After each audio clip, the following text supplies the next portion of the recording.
All right, we're live. What is up, Andrew? Good morning to you, Richard. Good morning. So, 5 money tips to discuss with your partner in no particular order: debt, bank accounts, retirement, budgeting, and children. You want to start with debt? Let people know what your thoughts are on this money tip. Yeah, well, today's topic is not only about ongoing relationships, but it's also very helpful for new relationships. When you're getting settled down with someone, there are a few topics you want to discuss for your relationship moving forward. And one of those topics is the debt topic. You really need to come to the table clean. You need to, come clean with what you have in terms of debt, so that way your partner is aware of what you're carrying and what your obligations are, and why you may not be able to contribute.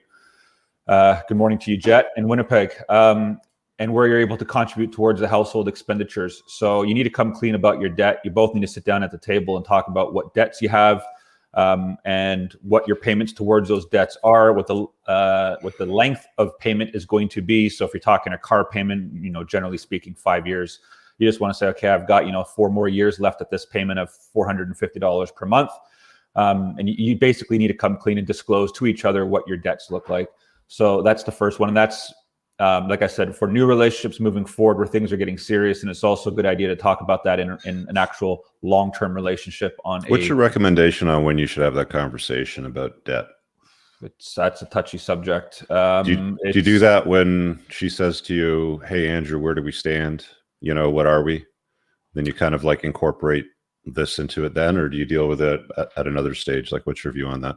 It all depends on your personal willingness to have that conversation in the early stages. Not a lot of people want to have those difficult talks in the early stages of a relationship. And then also the definition of early in a relationship can also be argued. Some people think early might be 1 month. Some people think early might be 6 months. So it all depends on your definitions. But it's never a good idea to shock someone later in a relationship about something. So if you're carrying student loan debt of $80,000 and you're now a year into your relationship, and then now you come clean, oh, I have $80,000 of student loans, that's why we can't get married anytime soon. Well, that's going to be a problem. So it's probably best to come clean as early as possible, once you realize and once you know the relationship is actually somewhat serious. Like you're getting on very well, you're spending a lot of time together, there seems to be a lot of things that are gelling together. That's probably when it's a good time to do it. And then up to you in the time frame is when you're comfortable. Yeah. So don't be surprised. Don't, hey, that was an awesome reception. I love this wedding and the honeymoon was great. Surprise. I've got $200,000 of debt. Right. Yeah. That'll be a pain in the ass to deal with. If you're going through all these steps and you're going to try to blend your lives, some kind of a prenup or a cohabitation agreement should be incorporated, which includes a disclosure to the other party on assets, liabilities, income and expenses, generally speaking, but more so assets and liabilities. So it's a place where it would need to come up. Don't leave it to the last minute. I wouldn't bring it up on the first date either. Anyway, so number 2 is bank accounts. So tip number 2, money tip to discuss with your partner on bank accounts. Go ahead. So yeah, we talked about this a couple of weeks back, and it is something certainly that relationships or couples in relationships need to discuss. At the very get-go. It's not usually something you need to discuss later once the relationship is built the foundation. But early in the relationship stage, you want to discuss if you're operating separate bank accounts, if you're going to be operating a joint bank account, if you're going to operate both separate and a joint bank account where the joint household expenses are pooled together in the joint bank account. These are conversations that you want to have. Like I said, at the early stage, because that's when you want to clarify who's going to be taking care of what and out of which bank account. Now, in the later stages of relationships, so 5-10 years down the road, wherever it might be, you want to actually sit down and look at the bank account statement together collectively as a couple on a semi-regular basis. You do want to look at that, see what expenses you got coming out, make sure you're balancing the numbers, make sure the expenses are being covered by your income. Hopefully you got some cash flow surplus at the end of that month rather than month at the end of the money, like you've been talking about in previous shows. So the bank account thing is just a simple one. You want to look at that early in the relationship, determine what kind of bank accounts you're going to be operating, joint, separate, or where the money or where the bills are going to be coming out of which bank account. So as a general rule to add to that, it's my view that if you're if you have a dependent spouse, for example, staying home raising the children, you're going to need to put money into a joint bank account they can access to take care of homemaking expenses.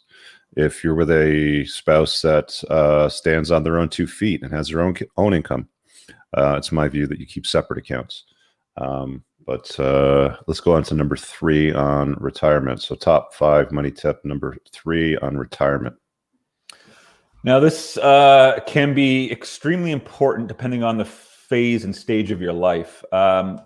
If we're talking like a 22-year-old couple, it's not really something you need to be talking about in terms of retirement. Your partner's probably going to think to themselves, why are you talking about retirement when you're 22? And it's probably going to freak the other person out.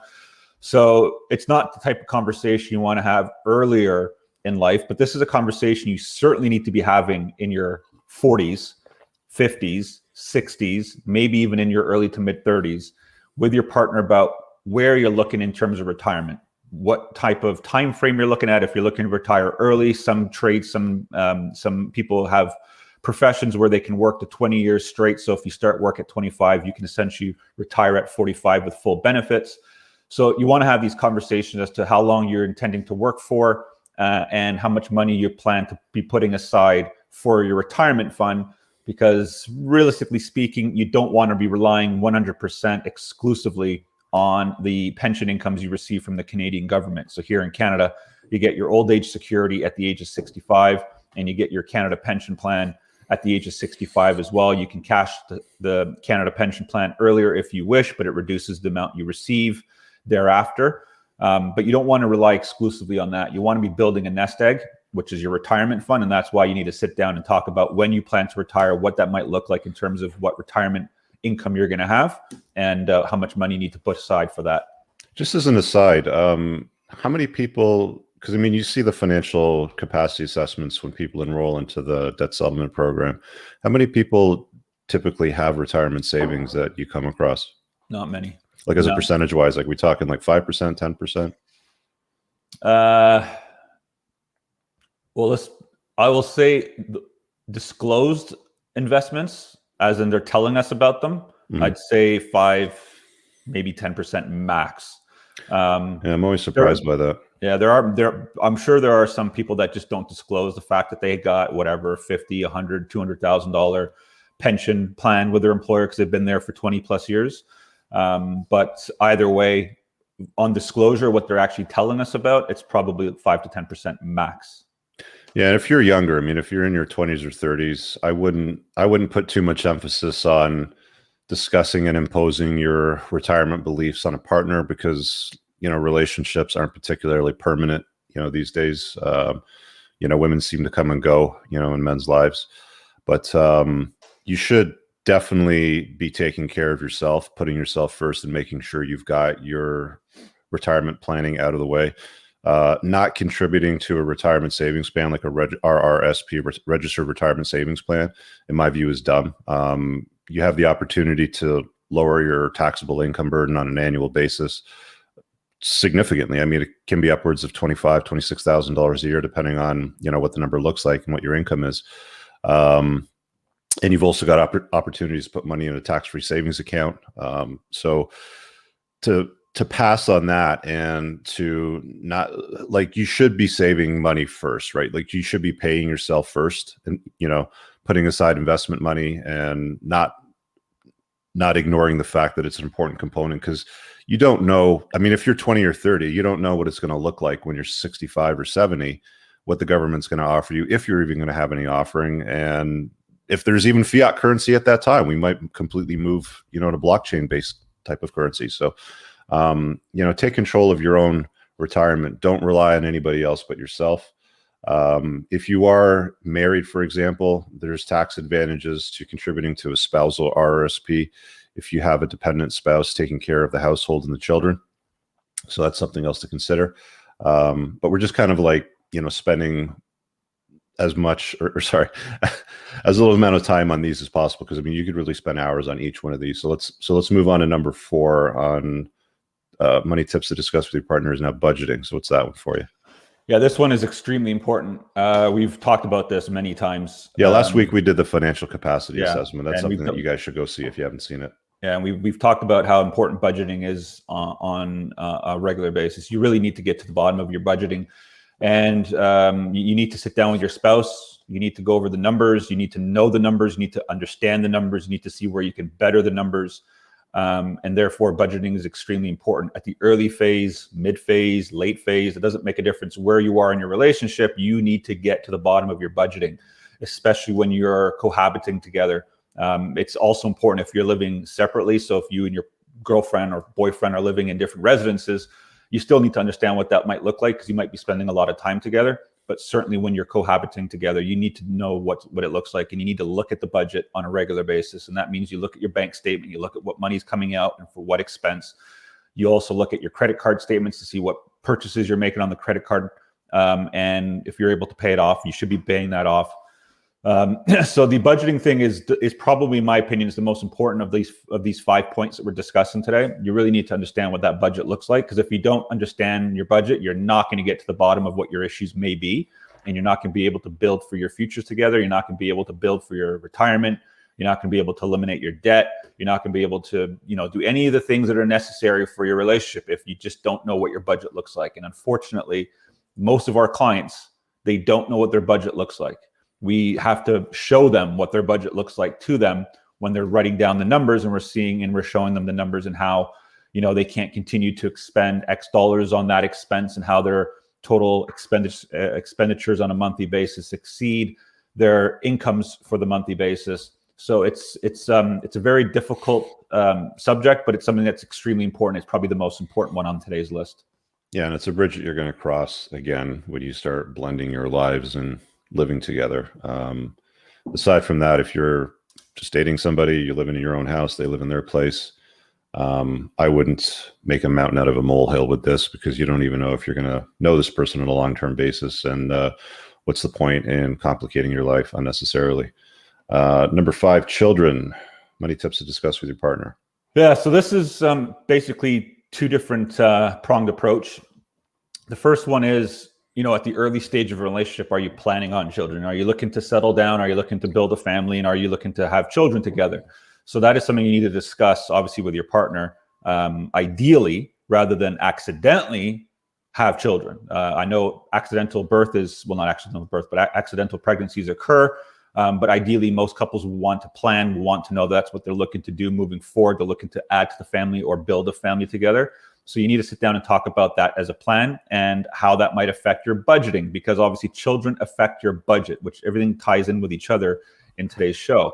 So if you're going to have children, you need to understand that that's going to affect your budget. You need to understand that you're going to have a lot more expenditures on a monthly basis, and that you need to have additional income to support those additional expenditures on top of the one-off purchases that you need to buy for the child. So if it's your first child, you need to buy all the equipment that is required for the children, or child in this case.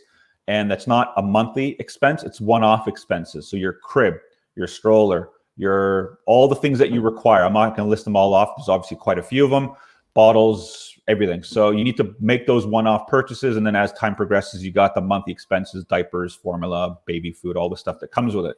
So you need to understand that on the early phase, what the children look like if you're looking to grow your family. But the second prong is, if you're already in the relationship and you've already got the children and the children are growing, now you need to start talking about how that cost is going to be a potential financial burden on you for extracurricular activities, for sports, because children, depending on what they're all about, might be heavily involved in sport, and sport is not cheap depending on what kind of sporting activity the child's going to get into. But most importantly and most expensively, higher education. That is extremely important. It's going to be an extremely large financial burden on the couple. Depending on where you reside. Obviously, in the United States, higher education is much more expensive than it is here in Canada. But notwithstanding that statement, you need to ensure that you've got a plan of action together for the children, what you're looking to do if you're going to be going to higher education, how that's going to look financially. Do you have money invested to take care of that expense in our ESPs, in a savings account, in a stock, in a bond, potentially in the crypto market, in the shares, in the stock market, whatever it might be? Do you have money and the ability to send the child or children, plural, if you have multiple children, through higher education, because it's not cheap. And I'm sure most parents who view this program and watch the program will know that it's not cheap, and you're going to need quite a bit of a buffer. So you need to sit down with your partner and talk about what that might look like together, so you know what the budget's going to have to look like. Do you know what it costs to raise the average child in North America, Andrew? I think I saw a stat very recently, $250,000 up to the age of 18, and that does not include higher education. So that's once they hit 18 and they're now, potentially going into university or college. That's a lot of money, $250,000.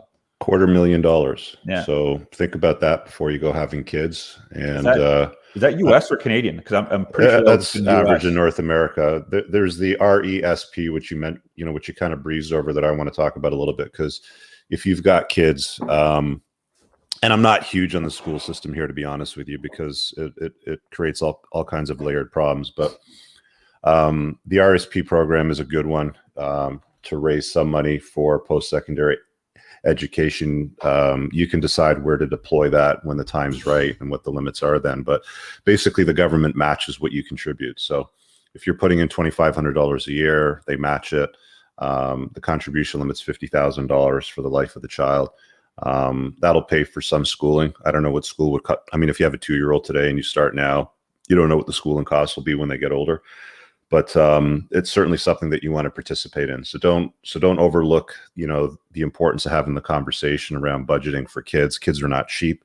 You have the responsibility. You have the burden of performance as an adult to parent them properly and to give them a good start in life so that they can be a useful member of society and contribute. And of course, take care of themselves so they're not dependent on the state or you or somebody else, for example.